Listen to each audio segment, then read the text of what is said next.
कसे आहेत सगळे? सिम्पली फूड विथ तेजश्रीमध्ये मी तुमचं स्वागत करत आहे।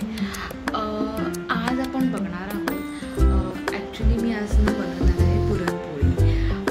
मी ह्याच्या आधी कधीच बनवलेली नाही आहे।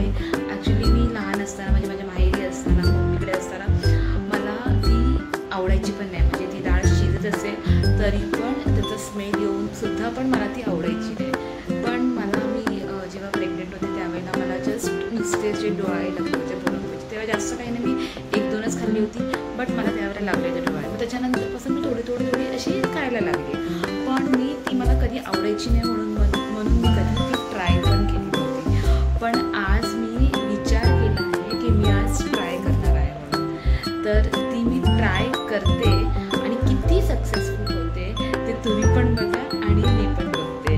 त्याच्यातून पण काही चुकलं असेल, तुम्हाला मला काही ॲडवाईस करायची असेल तर ते पण तुम्ही सांगू शकता, आणि माझी रेसिपी कशी वाटत असेल तर ते पण तुम्ही सांगू शकता।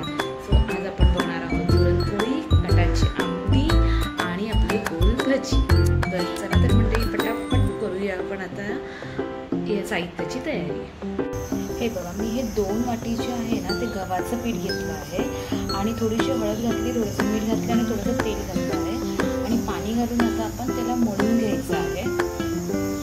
हे बघा, असं हे थोडंसं घट्ट थोडंसं पातळ असं पीठ मळायचं आहे। म्हणजे थोडंसं आपण तेल घालूया आणि परत मळून घेऊया। हे बघा, मळून लुसलुशीत आपलं पीठ झालेलं आहे। आता हा डो आपण एका साईडला ठेवायचा आहे 1-2 तासासाठी। असा डो आहे, ह्याच्यावरती मी आता एक रुमाल ओला घालणार आहे आणि चांगलं 2 तासासाठी ठेवणार आहे। हे बघा, ही जी आहे ती चण्याची डाळ आहे। मी ही 1 वाटी चण्याची डाळ घेतली होती आणि ती मी आता शिजवून घेतली आहे। ठीक आहे, शिजवून घेतली। हे बघा, किती मस्त अशी माझी मस्त मऊ अशी शिजलेली आहे आणि ही शिजवून झाली आहे। आता मी ह्याच्यामध्ये गूळ घालणार आहे आणि ती आता गॅसवरती चांगली शिजवून परत घेणार आहे, तुम्हाला मी दाखवते। आता हे जायफळ आहे, हे थोडंसं खिसून मी ह्याच्यामध्ये घालणार आहे। आता जायफळ घातलं आहे आणि आता त्याच्यामध्ये थोडीशी मी वेलची पूड घालणार आहे आणि हे सगळं जे मिश्रण आहे ते एकजीव करून घेणार आहे। आता तुम्हाला याच्यामध्ये दिसत आहे की ह्याला पाणी सुटत चाललेलं आहे, गुळाला हे पाणी सुटतं, पण आपण हे चांगलं एकजीव करायचं आहे आणि चांगलं घोटळून घ्यायचं आहे। जेवढं तुम्ही चांगलं घोटळून घेणार त्याला, तेवढा त्याचा थिकनेस येणार आहे।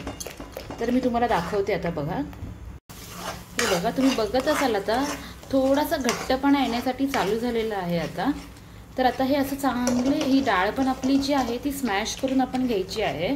ते तर आपण नंतर पण करणारच आहोत, पण आता ह्याच्यामध्ये पण थोडी स्मॅश करून घ्यायची आहे आणि त्याला चांगलं असं घट्टपणा येऊन द्यायचं आहे।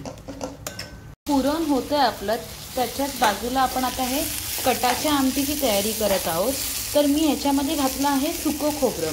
सुकं खोबरं मी किती घातलेलं आहे, तर ही आपली जी अर्धी वाटी असते ना त्याचं अर्ध जे आहे, म्हणजे पाव वाटीपर्यंत मी सुकं खोबरं घातलेलं आहे। 1 कांदा घातलेला आहे, 6 ते 7 लसणाच्या पाकळ्या, थोडंसं अद्रक, थोडंसं धने आणि थोडीशी कोथिंबीर। हे चांगलं मी फ्राय करून घेणार आहे। आता खरपूस असं फ्राय करून घेणार आहे, ओलं खोबरं घालणार नाही याच्यामध्ये, सुक्या खोबऱ्याचंच करायचं आहे। हे बघा, आता हे पुरण आपलं किती घट्ट झालेलं आहे। आता हे आपण थंड करायला ठेवायचं आहे। हे बघा, एक चाळण घेतली, मी खाली भांडे ठेवलेलं आहे आणि चाळणीमध्ये आता हे पुरण घातलेलं आहे आणि आता ह्याला मी स्मॅश करून घेणार आहे। हे जे मोठे मोठे आहेत ना दाणे, ते सगळे असे इक्वल करून घेणार आहे। आता मी तुम्हाला दाखवते हे पुरण मी स्मॅश कशी करून घेते ते पुरण असं हाताने स्मॅश करून घेणार आहे। ते थंड झालेलं आहे आता। हे बघा, हे असं स्मॅश करून अशा पद्धतीने आपलं पुरण रेडी झालेलं आहे। आता याचा आपण गोळा बनवून ठेवूया आणि आता आपण पीठ बघूया, आपण जे 2 तास झाले ठेवलं होतं ते पीठ। हे बघा, मगाशी जसं मी तुम्हाला बोलली होती की आपण गोलभजी करणार आहोत, तर गोलभजीसाठी मी ह्याच्यासाठी बघा काय साहित्य घेतलं। हे बघा, ह्याच्यामध्ये मी बारीक कांदा चिरलेला आहे, मिरची आहे, कोथिंबीर घातलेली आहे, हळद आहे आणि लाल मिरची पावडर आणि मीठ, हे घालून मी मिक्स केलेलं आहे। हे बघा, असे मस्त असे आपले गोल भजी तयार होत आहे। हे बघा असे मस्त झालेले आहेत ते.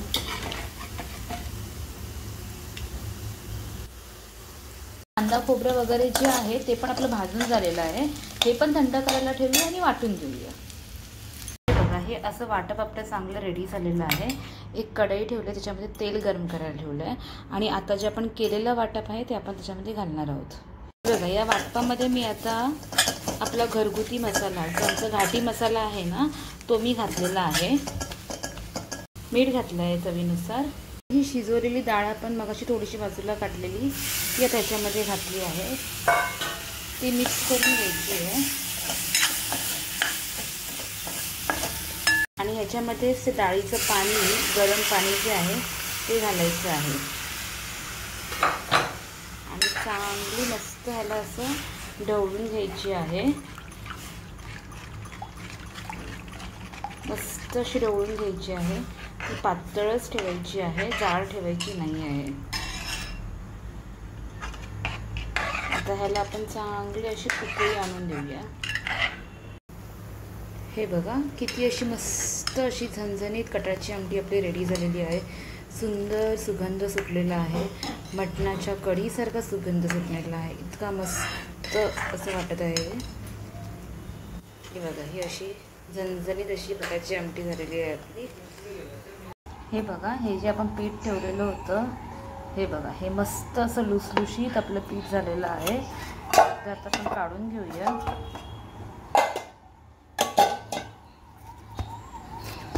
हे बघा मस्त असं लुसलुशीत झालेलं आहे पीठ.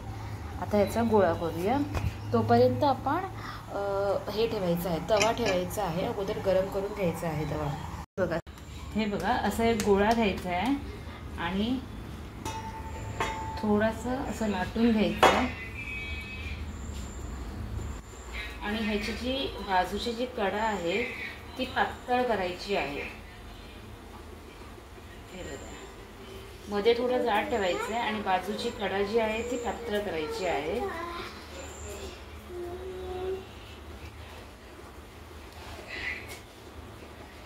मी पहिल्यांदाच करते तर थोडं समजून घ्या.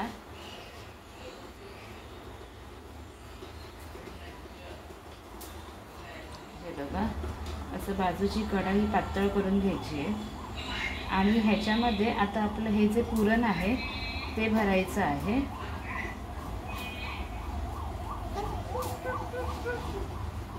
हे बघा हे मी आता असं पुरण भरलं आहे आणि ह्याचे चारही साईडने जे आहेत ना ते आता असं एकत्र करून घ्यायचं आहे. काही काही मोदकाला वगैरे करतात ना तसं असं एकत्र करून घ्यायचं आहे, अशा कळ्या पाडल्यासारखं. आणि हे असं बंद करून घ्यायचं आहे. हे बघा आता तुम्ही बघा हे असं मस्त असं बंद करून घ्यायचं आहे. हे बघा असं गोल गोल गोल करून हे बंद करायचं आहे आणि हे असं बंद करून घ्यायचं आहे. एक्स्ट्रा असेल तर त्याच्यातून काढलं तरी चालेल. हे बघा हे असं आपण चारही ठिकाणी मस्त असं बंद करून घेतलं आहे आणि हे पिठामध्ये असं मिक्स करायचं आहे. पीठ थोडं जास्त लावायचं आहे आणि हाताने तोपर्यंत थोडंसं टॅप करून घ्यायचं आहे, जेणेकरून लाटायला तुम्हाला थोडंसं इझी जाणार आहे. ही जी खालची साईड आहे ती खाली ठेवायची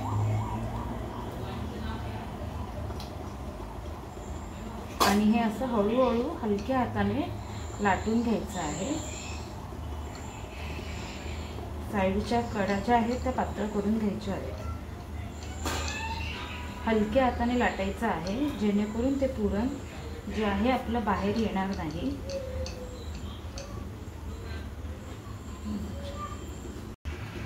हे बघा अशी लाटून घ्यायची आहे. दोन्ही साईडला मस्त अशी लाटून झालेली आहे. आता आपण ती भाजून घेऊया. हे बघा आता चांगली आपण भाजून घेऊया ती. हे बघा आता मी पलटी मारून घेतलेली आहे. आता ह्याला मी तूप लावणार आहे.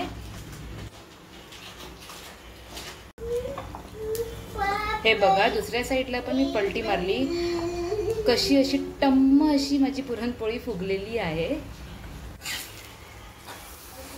हे बघा किती मस्त झालेली आहे पोळी. मी खूप हॅप्पी आहे की पहिल्यांदा पुरणपोळी बनवली आणि ती माझी एकदम परफेक्ट झालेली आहे. हे बघा किती छान दिसते. मला शुअरिटी आहे की ही पुरणपोळी टेस्टला पण चांगली असणार आहे. पण आता मी घरच्यांना देते आणि त्याच्यावरून मला समजेल आता. हे बघा मस्त अशी टम्म अशी झालेली आहे ती पुरणपोळी. पुरण पण मस्त बसलेलं आहे आणि कुठेही फुटलेली नाही आहे. बघा कुठेही फुटलेली नाही आहे, मस्त अशी झालेली आहे. हे बघा अशा पद्धतीने माझी पुरणपोळी, कटाची आमटी, भात आणि हे भजी हे रेडी झालेलं आहे. मस्त असं सुंदर पुरणपोळीचं जेवण झाल्यासारखं मला वाटतं आहे. मला स्वतःला खूप सॅटिस्फॅक्शन वाटत आहे, कारण मी आज पहिल्यांदाच एवढ्या वर्षामध्ये पुरणपोळी केली आहे. ते म्हणतात ना, आपण प्रयत्न केल्यावरती सगळ्या गोष्टी होतात आणि मनाने केलं तर सगळ्या गोष्टी होतात. तर हे असंच आहे, जेवण जर अगदी मनाने केलं तर एकदम परफेक्ट होतं. सो आज मी खूप हॅपी आहे की माझी पुरणपोळी ही परफेक्ट झालेली आहे. सो माझी रेसिपी तुम्हाला आज कशी वाटली ते तुम्ही नक्की मला सांगा कमेंट करून, आणि ह्याच्यामध्ये काही राहिलं असेल तर ते पण तुम्ही मला नक्की कमेंट करून सांगा. अशाच नवनवीन रेसिपीसाठी आपण पुन्हा एकदा भेटूया. Till then take care, bye.